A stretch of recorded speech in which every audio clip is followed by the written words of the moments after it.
Well, hey friends, welcome to the Clinical Entrepreneur Podcast. Ooh, we can't wrap up a year without having a conversation about what was excellent during that year. And also, I like to think about not failures, not missed appointments with destiny or missed opportunities. I just look at them as opportunities for growth. When I learned something important or I didn't maybe get where I wanted to go. Let's say I set a goal or an objective and I didn't quite get there. I always go, that's all right. I now know something about either not making it or some other piece that I needed to have in place, etc. So I always do these every year. I always will do some kind of a wrap up. So in the past, if you want to go back and listen to past podcasts, you'll hear about my kind of end of year, how I close my year. And I do it the same way every single year I have for 20 years, more than that.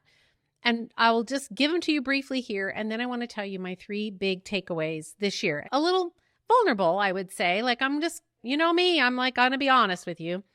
So here are the 3 things, though, that I do to close up my year. Number 1, I always write a list of my top 100 tolerations. And if you've heard me talk about this before, it's not easy. The first 30 to 50 are pretty easy. And a toleration is something that I've been tolerating. For right now, I was living on a boat for about 2 years. And so when we sold the boat, we basically had a boat full of food and clothes and all the things. We sold the boat and all of that came back to my house in Las Vegas. I now have kind of 2 of everything. I have, canned beans, or I have dried beans, or I have spices, and it's all in boxes. That's a toleration for me. The toleration is that I'm not making it a priority to get that taken care of. And so the box just sits over in a corner and I look at it. And every time I look at it, I think, oh, I need to do something about that. The toleration, a button in a jacket, something that needs to go to the dry cleaners, a paint chip on the wall that just drives you crazy every time you see it. Those are all tolerations. So I make a list of 100. They can be across anything: health, home, relationships, finance, any area of your life. That's the first thing I do. Then the second thing that I always do is I always do a recap of the year. And I write down what I killed it at, 50 things that I was just ridiculously amazing. I nailed it. And again, that could be in any area of your life. So it could be in finance, relationships, personal, marriage, kids, whatever, business, whatever it is. 50 things I nailed it at. And then I like to make a list of 25 things that I learned. Now, again, these are not failures. This is not, oh, Rhonda, you didn't do it again this year. I wanted to climb a mountain or climb whatever. It's okay. If I didn't do it, I didn't do it. There's nothing wrong with that. It's just, I like to write it down and kind of think about what are the 25 things that I learned something about? I learned that maybe mountain climbing isn't my jam. But I did find out that I like pickleball until I messed up my rotator cuff. So now I'm letting that, you see, now I learned something. It's not that pickleball was a bad thing. It's that I'm a little too competitive, I think. So I learned something maybe you ought to not try and kill the thing. Maybe you better just go at it a little gently and have fun when you play rather than being so competitive. So that's what I'm talking about. You want to just kind of look back over the year and go, what are the things that I learned? What are the things that I can gain some information about myself or my business or my family? Again, in all of those domains. So now what I want to do is talk to you about my 3 kind of big takeaways for the year. You can go back and listen to other podcasts if you want the exact how-to on all that. So my 3 big takeaways this year, these are things that I have actually really leaned into this year, and it has made a huge difference. I do think it's made a bigger difference than I would have expected. My number 1 thing that I have done, that I am so thankful that I have done and been consistent at all year, and that is being accountable to someone for my business and for me, myself, and how I, as a leader and a business owner, interact in my business. And whether that's with my staff, who are amazing, by the way, or whether it's managing my time, managing money, managing my resources, looking at my business through a different lens, getting clear and finding out who I am, more time spent on who I am. So I've had a business/personal coach for the entirety of this year, and I cannot tell you the impact that it has made. having someone to hold me accountable, show me what I need to know has made a huge difference. She's been there. She's done that. She's worked with CEOs. She's done all the things. And now she gets to share her experience with me so that I can grow and learn. It's so easy, to get on an island. And we get busy. We see patients. We're doing all the busy things, managing home and work and all the things. And we get so busy. Sometimes we go, oh, I just don't have time for that. Well, let me tell you something. If you broke your leg and you were down in a cast, couldn't walk, you'd probably find time to do things. We make time for the things that are important to us. You know that, right? It's like people that spend money on their pets. I always joke about putting braces on your dog. If you have a patient that comes in and they're like, well, I can't afford it, but you happen to know that they just spent $20,000 to have their dog's teeth fixed or something like that. That's not wrong. It's just their priority. That's all. So I had not made it as much of a priority. And this year I decided to make it a huge priority. And the other part of that has really delivered an incredible amount of benefit. And some of you are going to roll your eyes like, Rhonda, what? You weren't doing this? No, I wasn't. And that was journaling. I'm not a journaler. I can write well, but I think my go button is always on so high that to stop and have to write something out is like, oh man, I can't go fast. I have to stop. I want to go fast. I'm a fast goer. But having the discipline and accountability, this goes back to my accountability coach, having that accountability where she's asking me and she's going to make me read what I wrote. So I have to. It has slowed me down significantly this year. And I think that has been one of the biggest gifts, is that I've been able to really slow down. And I'm getting more done and I'm going slower. Crazy, right? I think I knew this in the back of my mind, but I just didn't want to give up probably the adrenaline, the rush, the hit of going fast and going hard. People always ask me, how do you get so much done? I don't know. It's just how I'm wired. I'm just wired. My number one strength on the StrengthsFinders test, which I highly recommend if you've never done it, is achiever.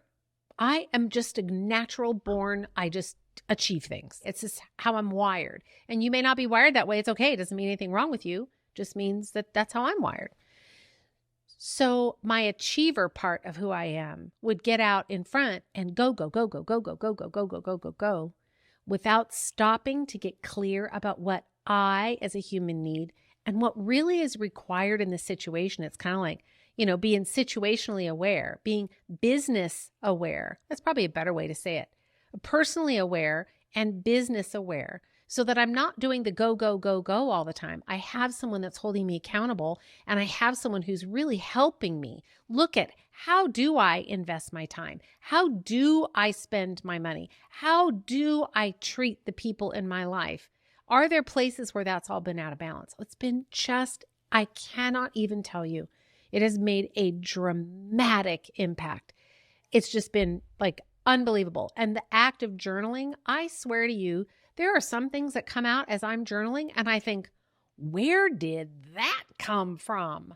Because it catches me so off guard. I think, wow, I really thought that, or that was really floating around in my brain.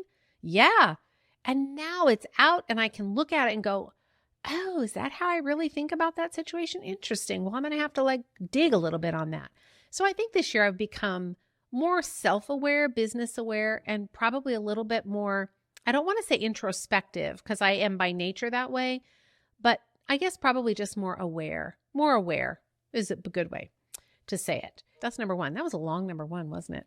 Number two, because I'm an achiever and because I'm an entrepreneur at heart and a business owner, and I think you'll probably relate to this, is that we're never short of good ideas, right? Never.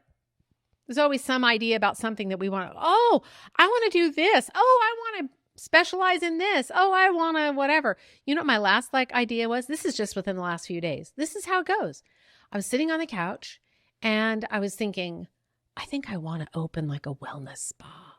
Yeah, this is my thought. And I'm entertaining it in its fullest in my mind.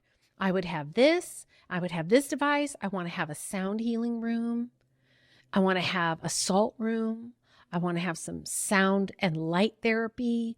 I want to do tuning forks and lights. I want to have lasers and red light lasers like the Saluma and some like red light mats. I want to have the ergonomic anti-gravity chairs. And I am just rolling like through this with my mind. And as I'm sitting on the couch, just enjoying the moment, thinking, oh, I would love that. And I'm thinking, okay, where around here could I find a space? It would need to be a retail space. We need some high traffic. What could I name it? I'm not kidding you. I'm like down the rabbit hole. I need to do that. Like I need to like poke myself in the eyes. Are you kidding me? So my point is that we always have these great ideas. And it's not that it's a bad idea at all. It might be a great idea. But is it the right idea for now? Because whatever I say yes to, I'm by default saying no to something else. If I say yes to working late, I'm saying no to spending time with my husband. If you say yes to working late, you're saying no to spending time at home with your kids or doing a sports thing. When you say yes to something, you have to count the no. And so that has been very real for me this year, is getting very clear about what I want to do. What am I the most passionate about? And so I have lots of like courses and things and, online seminars and this thing and that thing. And I love all of them. None of them are bad. But I had to get really clear about what it is that I want to do. What makes me the most happy? What makes my squirrel brain happy is when I can think about, oh, let's open a new spa, or I'm going to go get certified in this thing or that thing. My new love right now is sound healing. And I have someone who's very, very good at it. And she's like, I will mentor you. Here's the price. I will mentor you. And I mean, I am inches close to saying yes. And I probably will say yes at some point. But I had to say, is now the time? Or is later the time? Because if I say yes to that now, what am I saying no to? And so by being very clear about what my yeses are, and right now, I only have 2 yeses. That's it in my business. 2 yeses. One is Clinical Academy. One is Clinical Business Academy. That's it. That's it. If you'd asked me this question last year, I would have said, I'm going to open a wellness spa and I'm going to be a sound therapy and I'm going to do a course on this and a da-da-da-da-da. Doesn't mean that I still don't have all those things, but my laser focus, I decided to be good at the thing. I always talk to you about, like, you have to have a niche. I'm clear about my niche. You are my niche, or you wouldn't be listening. My niche are wellness practitioners who love using food, whole food, nutrient, herb-based products, and no synthetics. Those are my people. Sometimes we have to add a synthetic in there now and again. But in general, we are very committed to using foods and herbs to heal the body, right? You are my people. We're all in this together.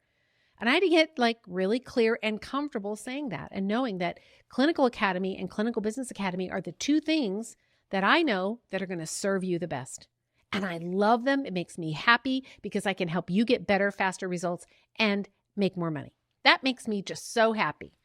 So I had to say no to some other things, like the wellness center, but I have to say no in order to let my yes be my yes. Does that make sense?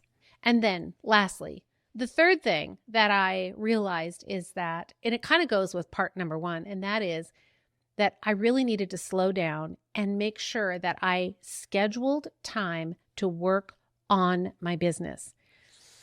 I know. I tell people to do that all the time. And I was doing it, but I wasn't doing it commensurate to the outcome that I wanted. So let's say that I want healthy teeth, but I only want to spend 30 seconds brushing my teeth and I'm not flossing. I'm doing the thing, right? I'm brushing my teeth, no problem. No one can disagree. I got a toothbrush, I have toothpaste, I'm good. I'm brushing my teeth. But am I spending enough time doing the thing to get the outcome that I want? 30 seconds not going to do the trick. I'm going to end up with not so healthy mouth. Same in my business. And it's probably the same in yours too. I wasn't spending enough time. I was keeping busy my achiever self with all the squirrel brain, wellness spa and sound therapy, blah, blah, blah. all that stuff starts to chatter in the back of my mind, and I have to just keep pushing it away and saying, no, I'm clear about two things. I'm clear about the two ways that I serve my people: Clinical Academy, Clinical Business Academy.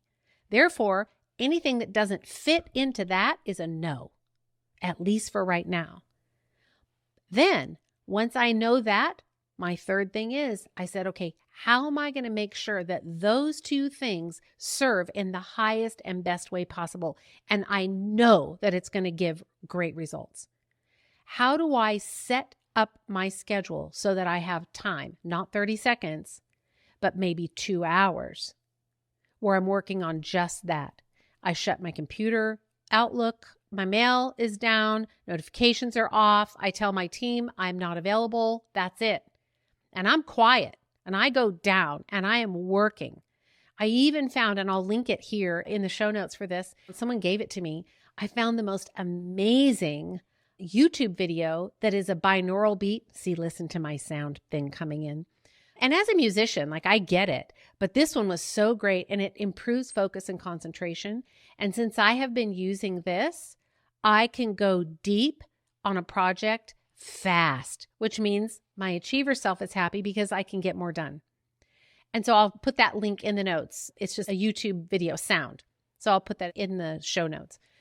But that has brought me an incredible amount of success and movement towards the goal that I want. Because now I'm not saying, oh, I want to really provide great clinical information for practitioners inside Clinical Academy. Now, when I sit down and say, I'm going to create a brand new lesson, like at the time of this recording, I just released a huge new module training on the kidneys and the renal system, which I had never done before. So it took me a lot of time to put that together. But I didn't just go, halfway. Of course, I put my music on, I got my headphones on, and I am reading and studying and researching and writing and putting it together and creating the PowerPoint and doing the whole thing. But it's because I set the time aside and made it a priority. So for the person who wants to put braces on their dog, that's their priority. This became my priority because I was able to push out everything else and say no to the other things and say yes to what I really want to do, what makes me so happy, and where I can make the biggest impact.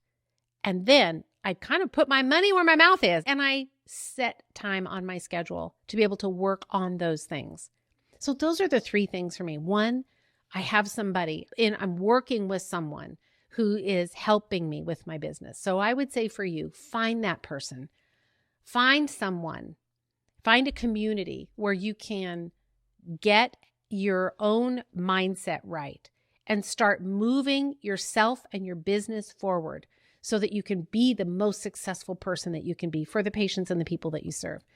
Number two, get clear about who you serve and what you want to do. If you're someone who says, I want to serve everyone, you've heard it before and it's really true. You serve no one. You are just a little squeaking sound in the middle of a big city full of traffic. No one's going to hear you.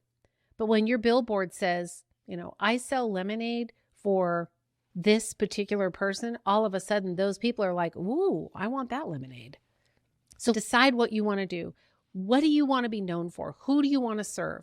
And then lastly, when you decide that, then you have to set time aside to work on your business, because the business is how you provide that service, right? It's how you serve those people. So you have to set that time aside so that you now say, I've got 2 hours set aside and I'm going to work on creating a free offer, or I'm going to work on my marketing, or I'm going to work on creating a package, or whatever it is, whatever works. But that's the thing. You have to get clear first before you can start working on the things that are going to help you deliver that service, and do it with integrity and authenticity, and make sure that it's really giving the impact and bringing about the transformation in your people's lives, in your patients' lives.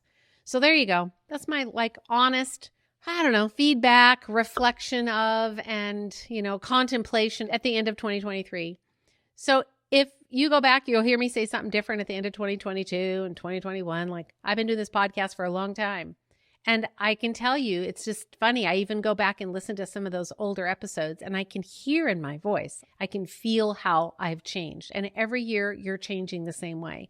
So this year, take a minute to think back about, write your 100 tolerations for sure. What are the 50 things that you just killed it at?